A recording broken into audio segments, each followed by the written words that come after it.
Morning Year 9, it's lesson 3 of the Black Lives Matter lessons that you've been doing recently.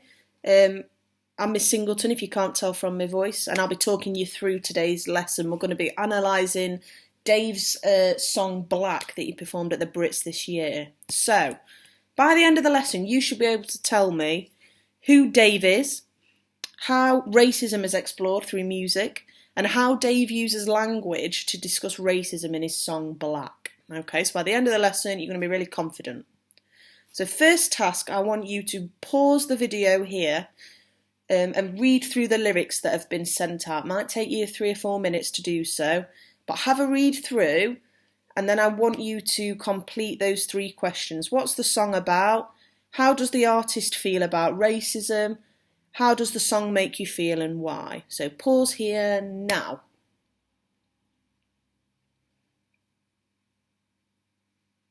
Fab. Once you've finished that, we're going to move straight on to task 2. So I think it's important that we understand a bit about Dave, the artist, and his background. So I want you to pause here again in a second and read through that information. And I want you to take the key parts of it and make a character profile. So only take the bits that you think are important, and I want you to write them down so that you remember them as we move on through our analysis. So you need to pause here now.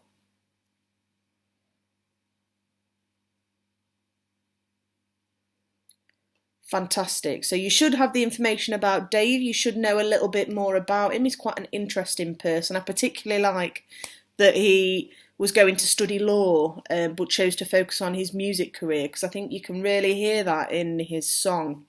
So we're going to start by having a look at some key terms. Now these are quite difficult, okay, so don't worry if you find them quite unusual or you've never heard of them. And what I want you to do is just have a read through those definitions, and I want you to try to write it in your own words.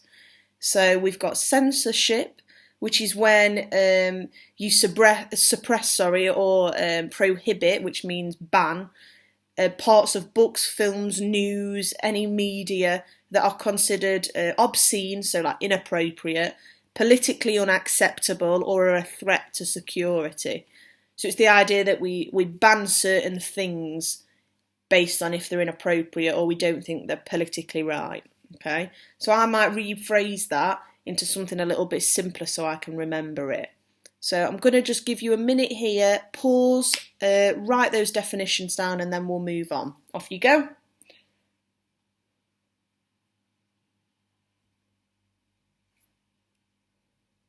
Okay, now I appreciate there's a lot of writing, please forgive me. What I want you to do, in essence, is to summarise these key events. Each event, there's 4 altogether, are mentioned in Dave's song, and it's important that you understand what they are, what is being referenced, so that the meaning of the song isn't lost on you. So, starting off, Windrush generation, there's about 500,000 people came from the Caribbean to the UK after the Second World War. So in 1948, lots of men had died in the war. We needed people to fill those gaps in the market in terms of workers. So we introduced something called the British Nationality Act, which means if you were born in any country that was a colony, a British colony, which means if Britain had ever ruled in that country, were automatically given citizenship status. So they were automatically allowed to live in the UK permanently and move here. And at the time, because of this British Nationality Act, a lot of these people weren't given British passports or documents because it wasn't needed. But in 2012, this started to cause problems because Theresa May, the Prime Minister at the time, introduced something called the Hostile Environment Policy.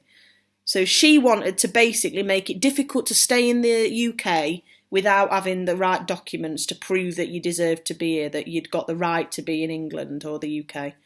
And that was really detrimental to those people that were part of the Windrush generation, because they didn't have the documents to prove that they were allowed to live in England. And that led to the scandal in 2017, where hundreds of those people, particularly part of the Windrush generation, were detained and deported and denied legal rights, which was illegal, which was wrong. They shouldn't have done that. They had the legal right to live in the country, but instead they were deported because they didn't have the documents. It caused a lot of outrage, and there was sort of a cry that that was a racist act to deport those people.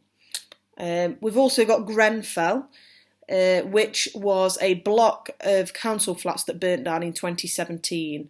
Now, it left a reported 72 dead and 70 injured, but a lot of people argue that there was more than that, because a lot of people, even today, are still counted as missing, so they don't know where they are. So there could be up to 500 people.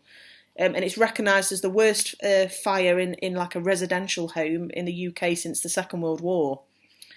Now, the reason this is so controversial is the reason that the fire spread, and that was because the contractors that the government had used installed a certain type of cladding, which is like a material they put on a building to insulate it, that was quite cheap.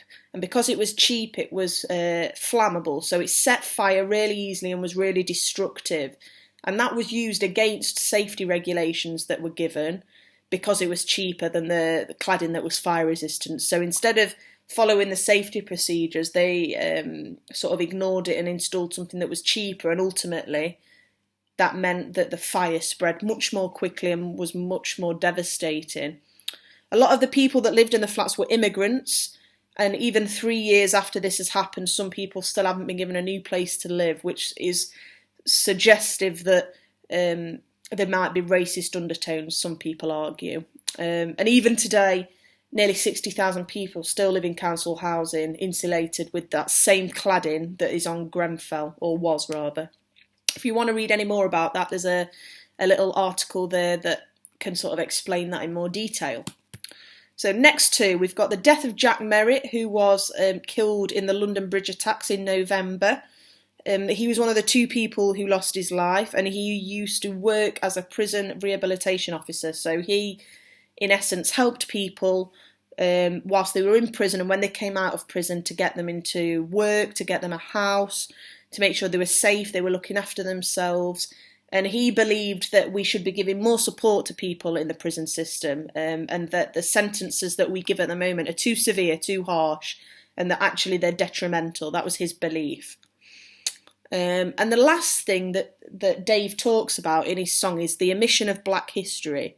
So during Black Lives Matter movement, people have been arguing that we whitewash history in our society, particularly in schools when we teach history and in museums. So whitewashing is when you take a historical event or a historical person and you remove the ethnicity of that person and you make them appear white to fit sort of in with other historical events. So to give you an example, Jesus is somebody who is supposed to be whitewashed. He's shown to be a white person in a lot of, in fact, the majority of documentation of pictures and books and stuff, but in reality, based on where he was from and his heritage, he's more likely to have been Middle Eastern or black.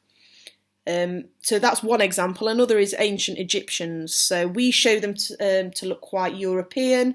They have quite Greek features, so they've got sort of golden white skin, but in reality it was a really diverse civilization from people all over the world. So there would have been various ethnicities in there, which isn't really shown in the things that we present in schools and in museums and when we're talking about Egyptian history. So that's really important because it means that we aren't used to seeing black figures in history, which means that we struggle to understand black culture because we don't learn about it. And that's sort of where some of the racism that happens stems from, sort of a lack of knowledge and understanding. So I'm not going to play it on here, but on the PowerPoint, I want you to flick on and listen to the performance of Dave's song, Black. And I want you to answer those questions down the side. You'll see I've got, what do you think of Dave's message? How does the performance make you feel and why? Do you agree with what Dave says? What's your opinion? And choose a quote that you think's important. Now, what's important to bear in mind for this is that Dave touches on lots of controversial topics. So he talks about white privilege, police brutality. He talks about censorship, which is the omission of black history.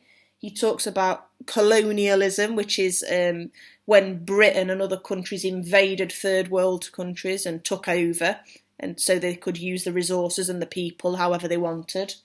He talks about the stereotypes of being black and how that's detrimental, how it's bad. He talks about the sense of community amongst black people. He also talks about something called the commodities of blackness. So that's basically, if you're a commodity, you're something that's traded, something that's owned.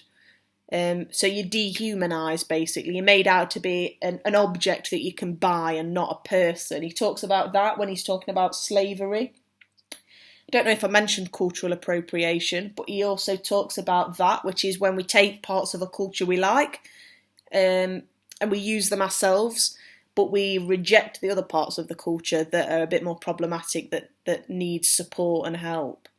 He also mentions Boris Johnson, which is quite controversial. So Boris Johnson used to work for newspapers and magazines before he became Prime Minister, and there are some people that argue he's made some racist comments in the past. That's also mentioned. He also talks about Grenfell, the Windrushers we've talked about.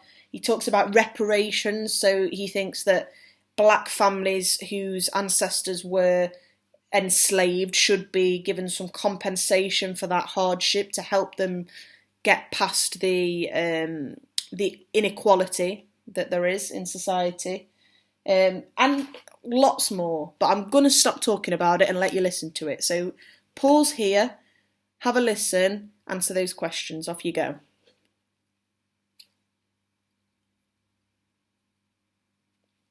Fantastic. Okay, so hopefully you've had a listen.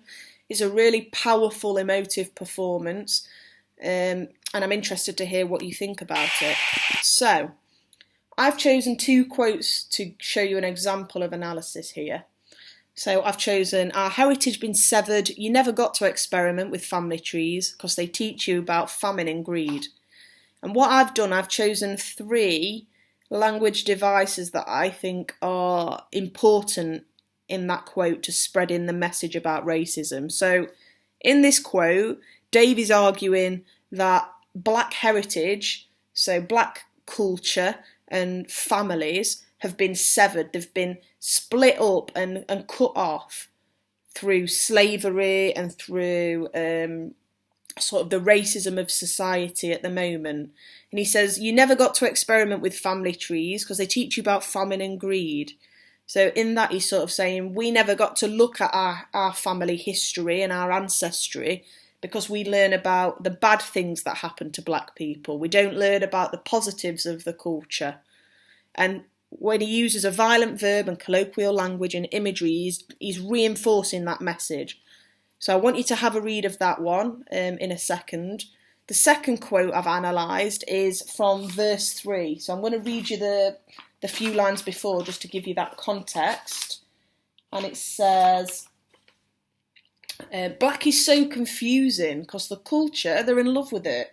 Take our features when they want and have their fun with it. Never seem to help with all the things we know would come with it. Loud in our laughter, silent in our suffering. So I've chosen that quote because I think it's a good example of cultural appropriation. So just to remind you, that's when we take parts of a black culture or another culture that we like. So say, for example, reggae music, but we don't deal with the parts of that culture that are problematic. So, for example, the racism that people face. So we only focus on the things we like, and some people argue that that white people don't then support the causes that really need it. So I've talked about the alliteration and the sibilance that reiterates that, the juxtaposition of loud and silent and laugh and suffer, and the emotive language. Now, to give you a little tip, there's emotive language running through this whole song.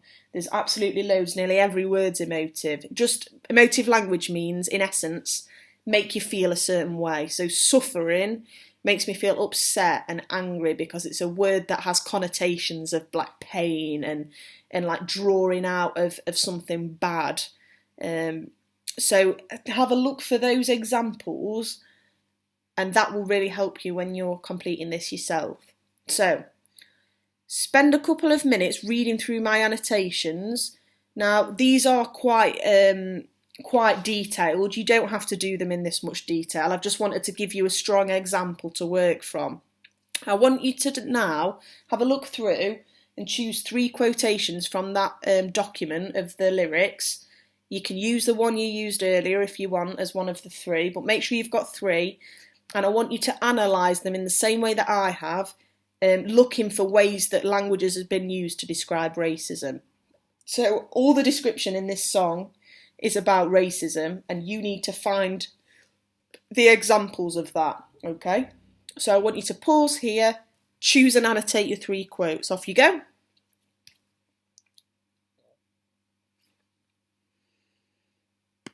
Okay. Once you've done that, you should have your 3 quotes analysed, ready to go. I want you to have a go at answering the question, how does Dave use language to discuss racism in his song Black? So you need to choose the 2 quotes you're most comfortable writing about, and you need to explain how the language is presenting racism, how Dave is talking about racism in that quote. So if you're not sure how to do that, you'll see on the right hand side I've got a list of sentence starters. When you've completed the work, you should have used each sentence starter twice about both different quotes. So you should have 1 paragraph using each sentence starter talking about one quote, and then a second talking about another. You'll see above that there's a little hyperlink. You can use that if you want to have a look at some language techniques if you can't remember what they are. And then in the middle there's an example paragraph. Feel free to read it, use it, do whatever you need to with it. It's there to support you in your writing. And then on the left, the final thing, I want you to have a go at using at least one of those words, those key words in bold. If you can use one of those, it will really elevate your answer. It will make your answer sound much better. It will make it sound like you've done your research and you understand the topic in a lot of detail, okay? Because these are sort of quite highbrow, quite difficult phrases to get your head around. So if you can use one, I'll be really impressed. So you need to spend minimum of 10 minutes on this. So pause here, use any of the resources, an email if you're still not sure. You need to write those 2 paragraphs answering that question. Off you go.